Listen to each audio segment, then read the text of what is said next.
guddiga la socodka hirgelinta iyo dib u eegista dastuurka baarlamaanka federaalk Soomaaliya oo la tashiyo dadweyne iyo dood maskaxmaal ah ka wada dowlad goboleedka Hirshabeelle ayaa maanta la kulmay ururada bulshada rayidka ah oo isugu jira haween, dhalinyaro, culimo u diin iyo dadka baahiyaha gaarka qabo iyo aqoon-yahano ka soo qaybgalayaasha waxa ay aragtidooda ka dhiibteen maqaamka caasimadda Muqdisho, doorashooyinka la filaya inay dalka ka dhacaan iyo dastuurka doorka dhalinyarada ay ku leeyihiin qoondada haweenka, dastuurka iyo shareecada islaamka iyo arrimo kale oo muhiim u ah dib u eegista dastuurka. Gudoomiyaha ururada bulshada rayidka ah ee Hirshabeelle Cabdiraxiin Axmed Maxamed ayaa soo dhaweeyay kulankan. Waxaan rabaa inaan idinkaga mahadceliyo sida quruxda badan aad ma aragtay aad u soo ajiibteen kulankan qiimaha badan leh oo aan ma aragtay ku eegayno dastuurka ee Soomaaliya.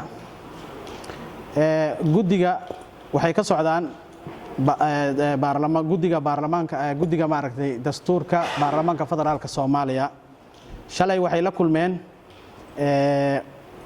baarlamaanka qaybta Hirshabeelle, maantana waxay rabaan inay la kulmaan bulshada rayidka ee qaybteeda ma aragtay Shabeellaha Dhexe ee magaalada Jowhar.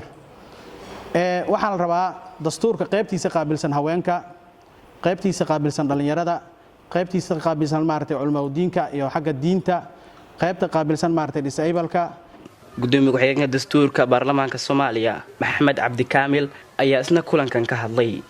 maanta waxa weeyaan waa mowduucyo kooban oo dastuurka loo dhex saaray sida haweenka iyo dastuurka, dhalinyarada iyo dastuurka, ururada maxay ahayd